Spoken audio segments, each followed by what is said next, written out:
May natira. Ano yan, halad? May natira pa doon. Ilagay pa natin. Magaling yan siya sa editing. Kaya nga ilagay pa natin yan para magkatanda.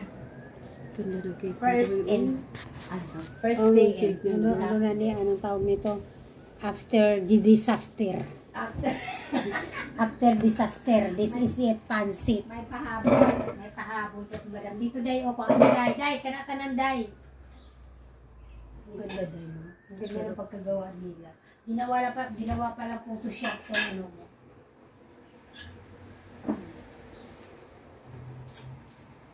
Kung gusto mo pa, i-apel dito mga alak. Sabi natin ito. Ate, nilagay ko dito yung noodles. Pagandahin mo, dali. Dito, nilagay ko yung noodles. Galing dito. Dito, guys. Huwag mo na isama ang lamisa, ha, kasi tapos na yan. Then, over here. Pagandahin mo yan. Alam niya yan, madam. So, doon. Pagandahin mo. Yan, para may pahabol. Dam, dito, te.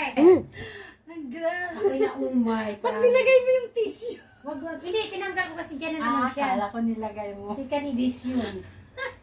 Alam niyo yan. Wow. Yay! Happy.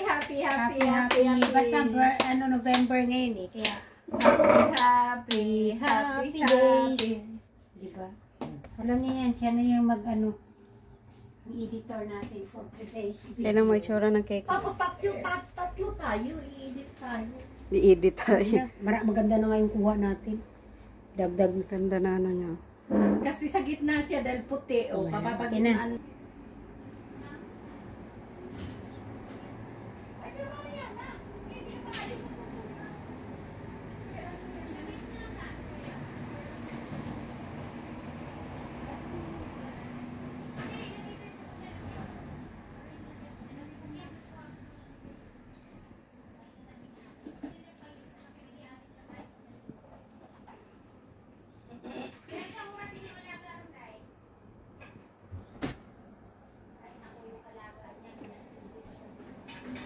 Bakit naman?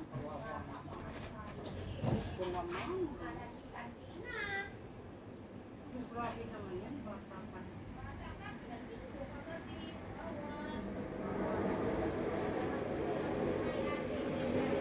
Hindi naman ganyan ang pagpuputol ng ito. Sa akin na nakita, ano kayo mga girl pa, boyfriend na ng aking babae. Tapos kaya nga yun. Bakit may pangalan ni Edith? Ito. Ay kasi nung nasa timbahan kami, may kanya-kanya. Tapos si Ali nagala pa. Tapos yung pinggan pala, tapos na. May gumamit kasi sa kanya. Hindi tinignan yung ginamit yung kaya. May pangalan. Saan yung ano? Ate, nilagyan ko yun ng basura. Sayang, nandito pa lang. Bakit nilagyan mo? Ay, nilagyan namin. Kunti lang naman yun. Kunin mo. Asan mo yung kay Amy? O, dito na. Ganda ng mga cake mo.